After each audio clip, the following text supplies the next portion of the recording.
Hello students. Previously we have studied the topic religious belief and Mesolithic period. Today we will study the new topic, that is the Neolithic age. So let's start. See page number 8. Open your books. See page number 8. The topic is the Neolithic age. So the Old Stone Age lasted till 10,000 BC, after which began the New Stone Age. This was called Neolithic Age. In Greek language, Leo means new and lithos means stone. Hence, then terms means New Stone Age. This period of this age roughly extended from 10,000 BC to 4,000 BC. मतलब Neolithic as means पुराने पत्थर की उम्र, यानी कि वो थी 10,000 BC, ठीक है, जिसके बाद नए पत्थर के युग की शुरुआत हुई थी. इसे नवपाषाण युग भी कहा जाता है. ग्रीक भाषा में नियो का मतलब होता है नया और लिथोस का अर्थ होता है पत्थर. इसीलिए इस शब्द का अर्थ है नवपाषाण या फिर न्यू स्टोन एज, है ना. इस युग की अवधि यानी इसका टाइम पीरियड क्या था, 10,000 BC से लेके 4,000 BC विस्तारित है. ठीक है. अब यहाँ पे पढ़ेंगे main features. Settled life in village. Main features में क्या है, उनका लाइफ को सेटल किया विलेज में रहकर, उसके बारे में ये पैराग्राफ है. In the new age stone age human beings to live a settled life. They were no more nomads और wandered in search of food or shelter. They built small huts of bamboos and straws to live in. A cluster of huts grew up in each other's neighborhood. Most of these were built on river bank or near lakes. Such a cluster of huts look like a village dwelling. Okay, मतलब कि settled life में क्या है, गांव में बसे हुए जीवन, यानी कि नवपाषाण युग में मानव एक सुलझा हुआ जीवन जीने लगा था, है ना. वे भोजन और आश्रय यानी कि शेल्टर, फूड और शेल्टर की तलाश में इधर उधर भटकने लगा था. उनको रहने के लिए उन्होंने किसके मकान बनाए, बांस के बनाए और छोटी छोटी उनसे झोपड़ियां बनाई.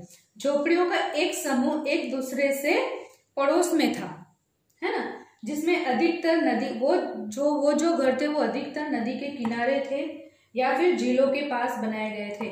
झोपड़ियों का ऐसा समूह, जैसे ग्रुप ऑफ हट्स का ऐसा लगता था जैसे कि वहां पे एक शहर बसा हुआ है, एक गांव बसा हुआ है.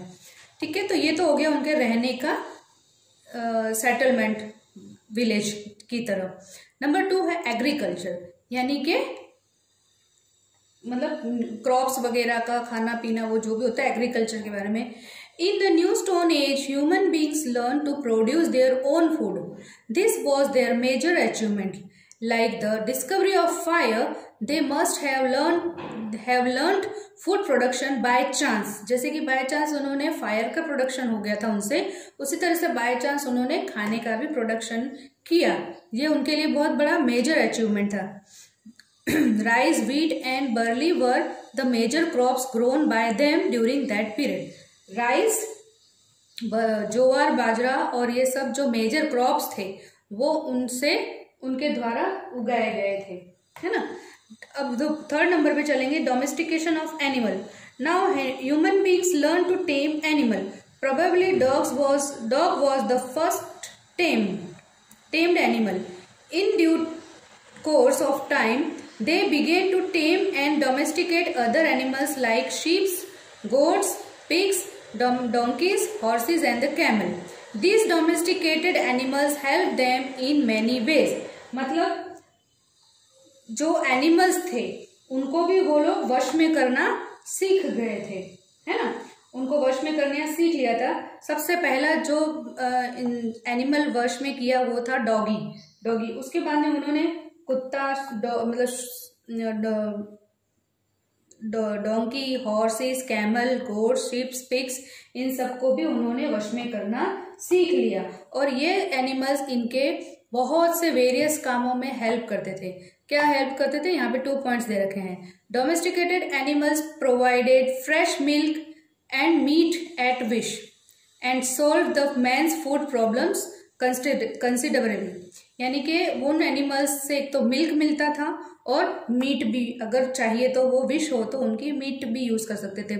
इनसे इनका खाने का प्रॉब्लम सॉल्व होता था। नंबर 2 है, man began to use these animal to pull their cart to transport things from one place to another and plough the field to grow the food grains. यानी कि एक तो खाने के काम आते थे एनिमल्स और दूसरे ये ट्रांसपोर्टेशन के काम आता था। वो जैसे कि कार्ट भी बनाते थे, उनका बुलक कार्ट वगैरह होता है वैसा, और ट्रांसपोर्टेशन के लिए भी एक जगह से दूसरी जगह जाने के लिए। और तीसरी चीज काम आती थी खेतों में अनाज उगाने के लिए, गेहूं को उगाने के लिए भी काम में आती थी।